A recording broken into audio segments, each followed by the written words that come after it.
Is there something wrong with me? Is there something broken inside of my soul? Because I was watching the trailer for Transformers 1, and everything I was looking at seemed to be good, but all I could think about is, the lore! What are you doing to the lore?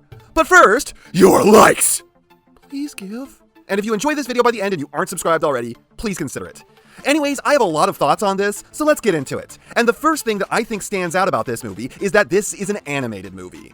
I mean, no shit, Sherlock, right? But what I'm saying with that is, this isn't trying to be a CGI live-action movie like the Lion King remake or some crap like that. It's trying to be a true blue animated movie. So I hear some of the discourse about this movie is very negative, and if I had to guess, at least part of the fan base wanted something less like the Mario movie and more like a realistic Bayverse or G1 prequel. And that's definitely not what we're getting. Me, I'm perfectly fine with either. I just think that this is an interesting realization to unpack.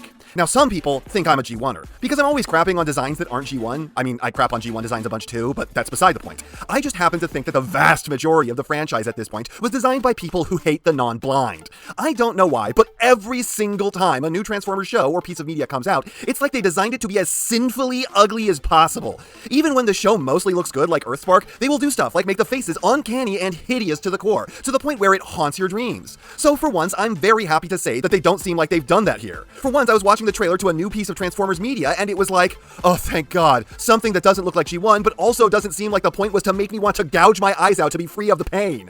I love the bright, punchy colors on everything. It makes me so happy to see a Transformers movie with such a vibrant aesthetic. I love so much of the way this thing looks, and the fact that it seems like it's willing to be a little bit silly. However, there were two things I was noticing with these designs that I wasn't so here for. When I was watching the trailer, there was something about them where I was going, these seem good, but there's something at the core of them that I just don't like.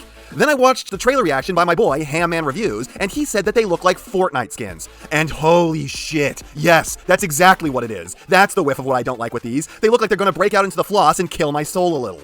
That is something that I can completely get over, especially now that I know what it is, but it was killing me before. The second thing that was putting me off of these, the faces. Not as bad as Earthspark's, but am I crazy or do they look like furries? It's specifically in the noses and the eyes. They have the wide, blunt nose off of a cat, as well as their sharp, narrow eyes. And no one is more furry than who I assume is Alpha Trion. Tell me you transform into a ball with your face alone. Challenge destroyed.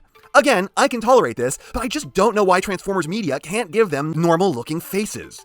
But outside of those, what I would consider two fairly minor gripes, I can say that I do actually like these designs. They're punchy, they're fun, they look like the characters, except for Bumblebee. I actually coughed when he said his name the first time I watched through the trailer, so I missed that, and I couldn't figure out who he was supposed to be until Megatron called him B. If I have one part I really didn't like about the whole trailer, it was that. Not the design, Megatron giving Bumblebee his name, because it's just so twee and it's trying too hard. It's like, bet you never would have guessed that it was actually Megatron who gave Bumblebee his name.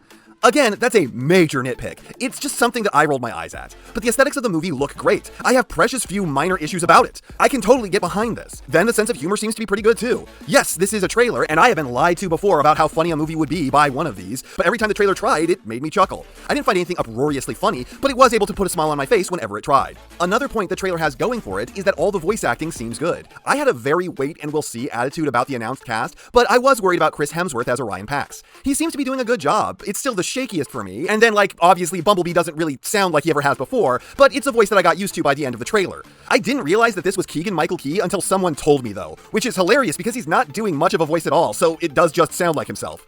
Speaking of voices, I'm thinking that this might just be a trailer thing, but for some reason Greenlight just has a man's voice during this scene. I will hand it to them for making her look a lot less stupid than the G1 design though. I also loved seeing Aelita kick ass in the trailer. She needs more attention in this franchise.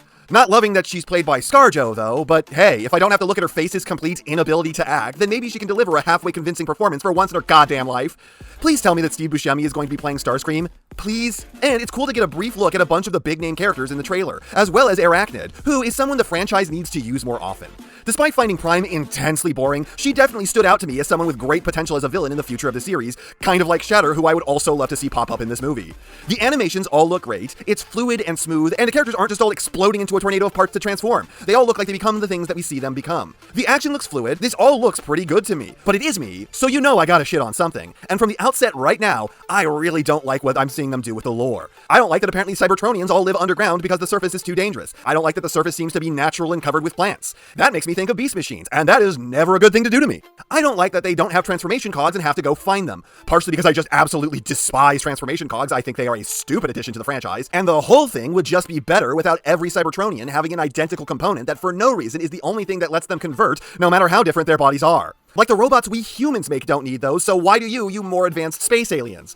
But I also don't like it here because they have to hunt for them, and apparently receiving them basically makes you a superhero. If it turns out that they were removed when the characters were forged as like a way to keep them down, that might alleviate some of this, as they do seem to know in the trailer what transformation is and that they want to be able to do it.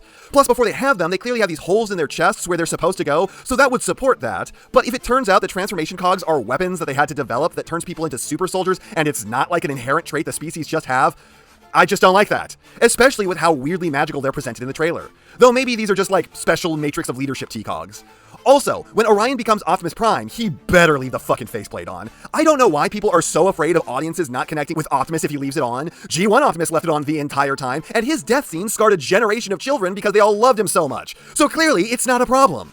I also don't like that there doesn't seem to be a Cybertronian golden age before the war. I don't like that it seems like Shockwave, Soundwave, and Starscream are all pre-established bigwigs before Megatron. And let me tell you what I really hate. I hate that Optimus and Megatron were the progenitors of it all. One thing that I really appreciate about the Transformers is how Optimus and Megatron are only the important leaders right now. Before them, they had a great many vital predecessors. The people who built the Cybertronian golden age. The people who defeated the Quintessons. And now all of that seems like it's getting foisted onto the characters we know because we know them.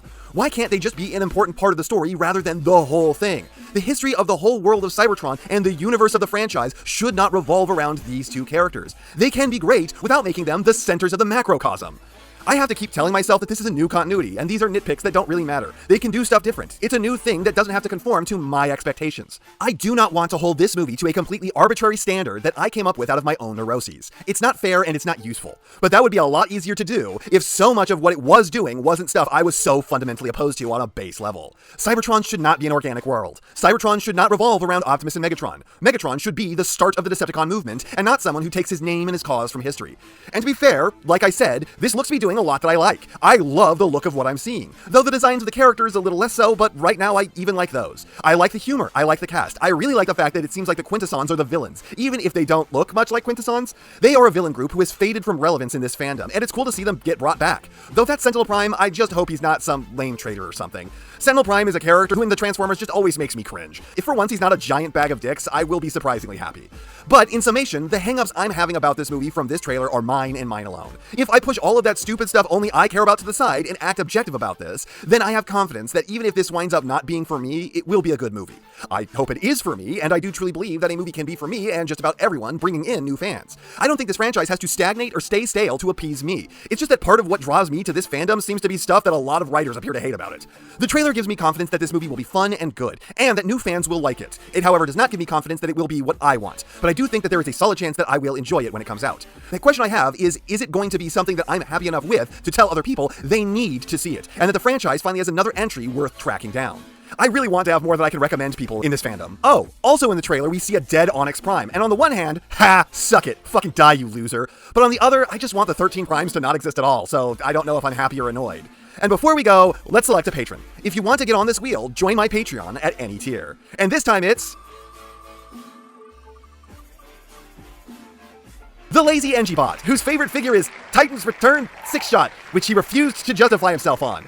I am going to struggle to say nice things about this figure because it is one of the few I ever just gave away because I disliked it so much. He looked really cool under a blacklight because his green plastic would turn yellow. He is a lot better in execution of the concept than the Titan's Return Diatlas.